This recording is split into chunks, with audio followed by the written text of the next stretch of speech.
how did you ever get into using this? I know this was a while back. Yep. But what happened? How did you even find out about them?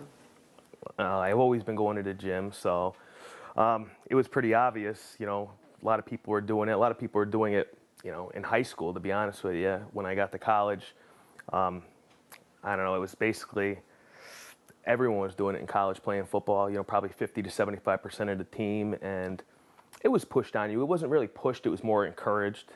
And coincidentally, a lot of the best football players ended up being steroid users. So it just became, I don't know, I guess the thing to do, And I had some friends who were in bodybuilding and stuff, so it wasn't hard to get be around it. I was always around it. But I waited till I was 21 years old, my last year in college, to actually try it. So were you nervous? Yeah, because I got to be honest, I bought it when I was 19 years old. I must have bought it about half a dozen times without using it. And then been like, no, here, take it back, give my money back. I just couldn't get up the nerve to use it. But yeah, I was a little nervous. I don't know, rightfully so. Had a few bad experiences with it, so.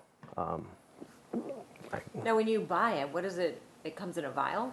Is that? Yeah, like an intramuscular. It comes in cc's, so it'd be like 10 or 20 cc's. Usually lasts between a month and 2 months, depending on the injection size.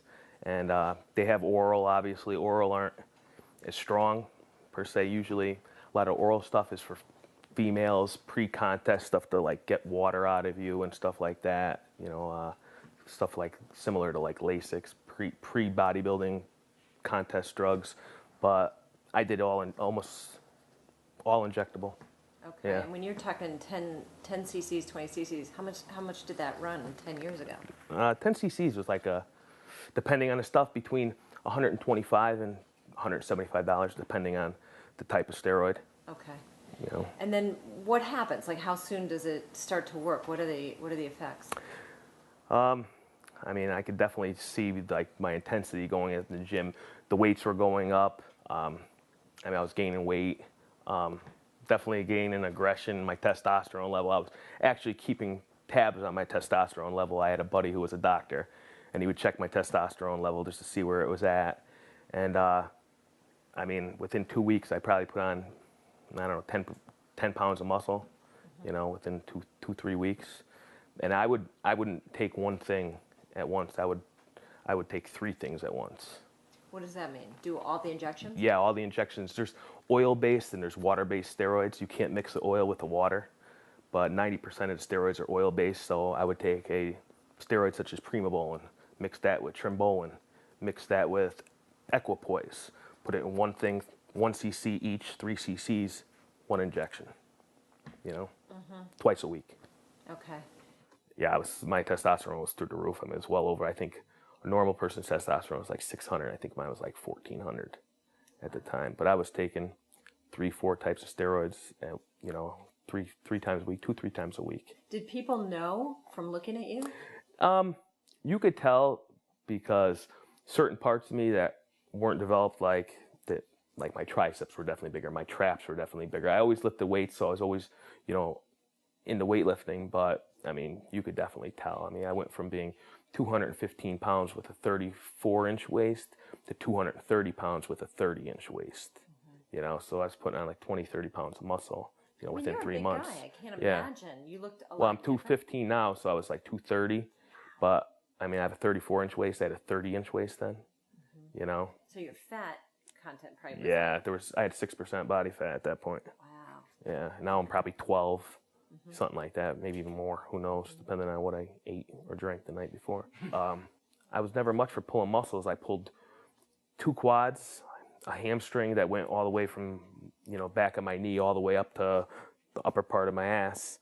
I've never pulled muscles before, so I had to stretch so much more. And yeah, that was bad. When you got off, it made your tendons feel a lot better while you were on it. When you got off, your tendons were killing you because the strain you put on them for however long you were on them. Yeah, your tendons killed you. All your joints, hair were killing. My knees were hurting afterwards. And that was, actually, I remember I said, I'm done with this. I was like, I ain't doing this no more. And actually the pain, I was like, man, I got to just do a little do a little to get rid of the pain a little, and it would work temporarily. And I mean, how long could you keep saying that? That's how addictions start and everything else. So, And why did you stop? because there was nothing to gain. At that point, I was 23 years old. I wasn't playing football at the next level. Those dreams were gone. I wasn't going to be a bodybuilder. There was no reason to. There was nothing. I mean, I didn't do it. Some guys did it so they look good at the bar. I didn't really go to the bar. I mean, didn't really matter to me. So, at that point, what was the good of it? Did you notice it right away when you stopped using it? Oh yeah.